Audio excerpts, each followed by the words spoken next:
have just been appointed by me as the Minister of Diaspora Affairs yesterday. Well, the government approved it without debate.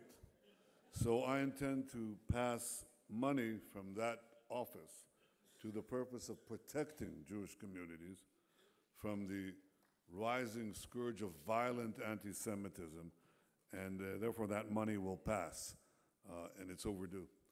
But we have obviously other challenges to battle the spirit, if that's what it could be called, the evil spirit of anti-Semitism, to encourage and to demand from governments worldwide to fight it, to cooperate with them in fighting it, to foster the Hebrew language, the identity, Jewish identity, the connection to Israel, which I believe is vital, as I said, for securing the Jewish future. But if you remove the state of Israel, there is no Jewish future. It's just a question of time when the Jewish people will dissipate and disappear. Whereas if Israel is strong, vibrant, powerful state that sees the importance of the connection to Jews everywhere, then we reverse that trend completely. That is essentially what we have been in process doing in the last 20 or so years as we face the challenges. Our world is a cruel one. I think there's a law of history that was written by Will Durant, one of my favorite historians, who wrote at the end of his productive life, he wrote a thin book. The thinnest book that he wrote is The Lessons of History. And in it, he who was a Christian humanist of the classic tradition, writes that history does not favor Jesus Christ over Genghis Khan. If anything, he says it's the opposite. You have to be strong. The weak do not survive. We see that in our area. We see that in many areas. So Israel must be strong. How can we strengthen the state of Israel? Well, we have. Look at where we were 71 years ago and look at where we are today. We've increased our numbers more than tenfold. Our economy has moved from being a closed, semi-socialist economy to a free market, vibrant, booming economy.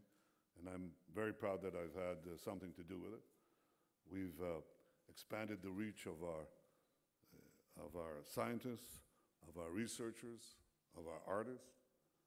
We've built an army second to none, intelligence capabilities and other things, but we have to continue doing this. Now here's what has happened.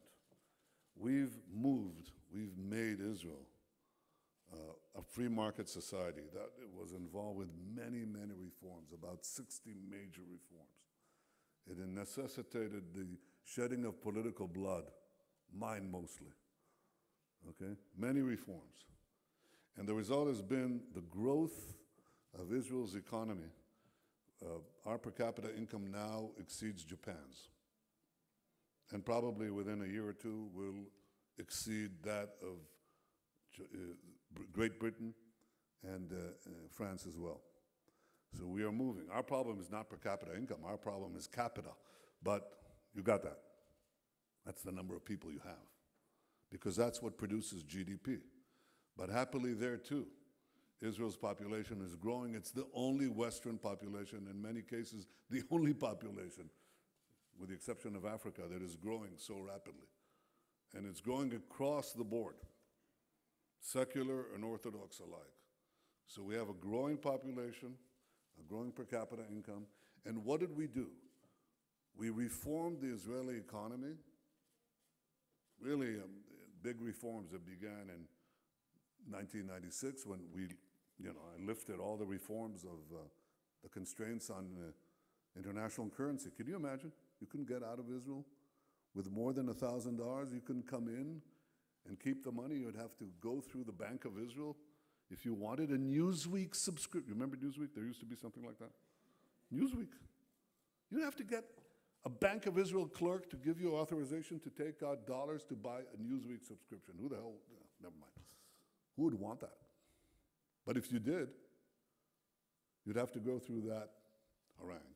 Well, we lifted it one day and then did 60 other reforms, roughly, and the economy grew. And as the economy grew, especially in the last 10 years, we nearly doubled the amount of money that we put in education, in health, in welfare. Did the population of Israel double in 10 years? No. So we clearly made a decision, given the growth, because of free market principles, all those startups that are only possible if you do free market economies, free and currency exchanges, low tax rates.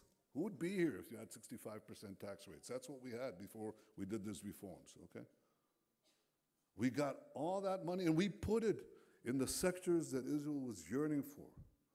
In transportation, you see the roads, you see the railroads, you see the bridges, you see the tunnels. We put it in hospitals, not enough, but almost double. We put it in schools. We put it in diaspora relations too. In Taglit, in Masa, you saw that. That's where the money came from. It came from growth, and that's where we put it. What did we do with defense?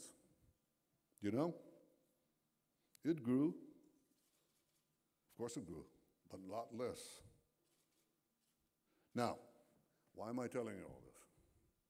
Because we're at a pivot point. It has to be understood. And I'm going to refer to Bougie Herzog's opening remarks in a minute. Believe me, there's a method in what I'm saying here.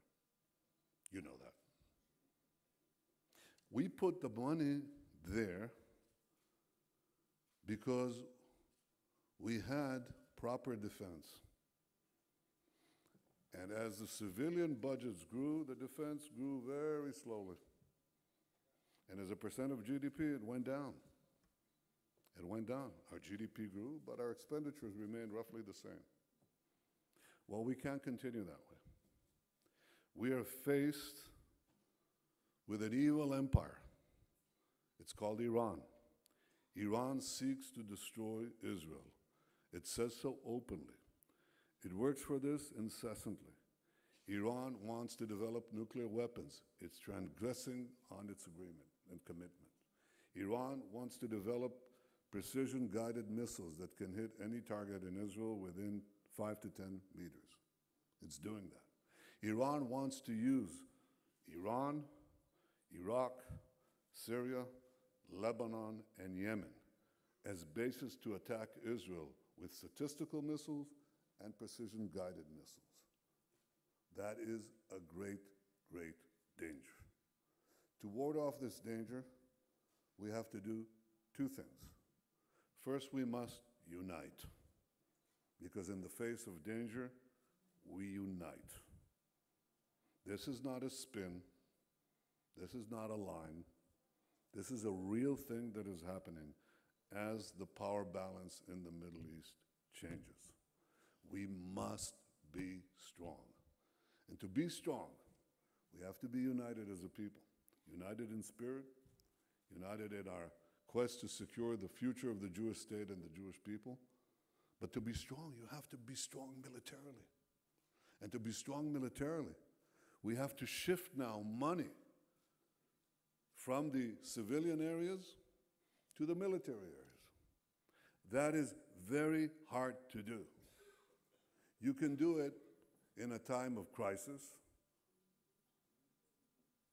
when things happen that everybody can see, or you can do it in anticipation of avoiding a crisis. And that requires a very broad-shouldered government. That's what we need today.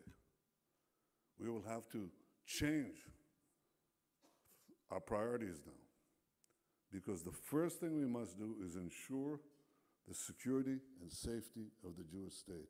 It is well within our powers. We have the ingenuity. We've already developed what we need, offensive and defensive weapons, but we need a lot.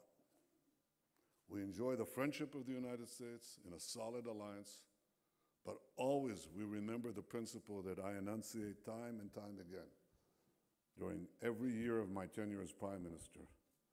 Israel must be able to defend itself by itself against any threat. And this now requires a national commitment, a broad-based national commitment to arm the state of Israel so that we can defend ourselves by ourselves against any threat.